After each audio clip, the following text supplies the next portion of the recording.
broke out 2 weeks ago.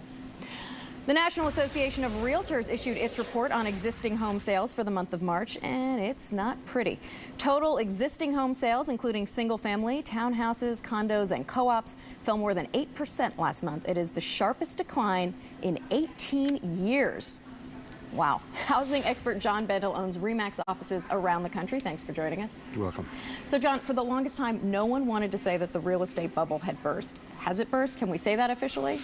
You know, I think that the market itself it's changed, it's corrected itself. I mean, we really have, at least on the East Coast, we've seen actually a little spark as far as April's concerned. We've actually seen multiple offers, which we haven't seen in a while.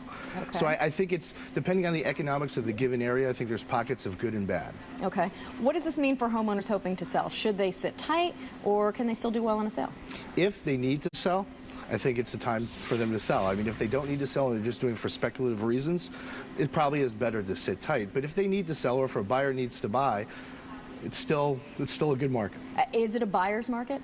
Depending again on the pockets. I think that, you know, an interesting thing even in New Jersey, say, I've seen multiple offers. I've seen buyers who have read headlines and seen like the plunge of the market and are hesitant to go forward on a higher price than maybe to a price where they should have, and then they get outbid by somebody else. Now, what about those folks who several years ago purchased with and had a mortgage with a 5 or 7 year arm, and we're now hearing about these huge mortgages now that they've got? Are we going to see more foreclosures?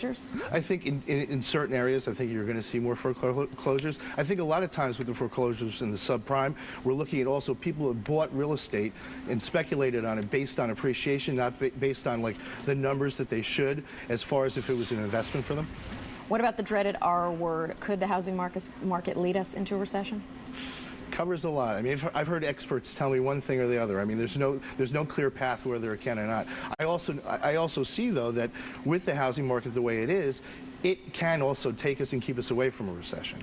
Okay. Well, we appreciate the optimism. John Bendall, Remax, thanks a lot.